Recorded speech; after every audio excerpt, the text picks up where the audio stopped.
नमस्कार दर्शक बंधु आसंता 10 रे बंगोपसागर घूर्णिबलय संभावना तो कौन रही संपूर्ण अपडेट जाना ता पूर्व जदि आम चैनल को सब्सक्राइब करना चैनल को सब्सक्राइब कर ऑल नोटिफिकेशन को ऑन कर दिंतु जहाद्वारा आगू यही अपडेट और नोटिफिकेशन सर्वप्रथम पाइपर।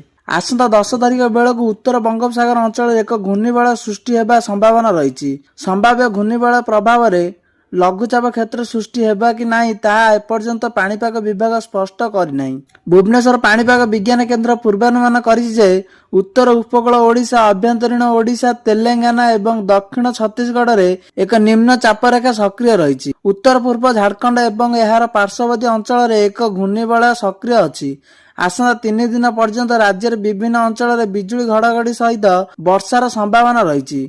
आज राज्यर विभिन्न अंचल रे वज्रपात सहित वर्षा होईछि। चांदबाली 36 मिमी वर्षा होइतिया बेले केन्दुझर 7, टिटिलागढ़ 4, नयागढ़ 5 मिमी वर्षा होईछि। आसंता 24 घंटा मध्य सुंदरगढ़, झारसुगुड़ा, बरगढ़, संबलपुर, देवगढ़, अनुगुल, ढेंकानाल, केन्दुझर, मयूरभंज, बालेश्वर, भद्रक, जाजपुर, केन्द्रापड़ा, कटक, जगतसिंहपुर, पुरी, खोर्धा, नयागढ़, गंजाम एवं गजपति जिले में वज्रपात सहित वर्षा नहीं सतर्क सूचना जारी करा जायछि।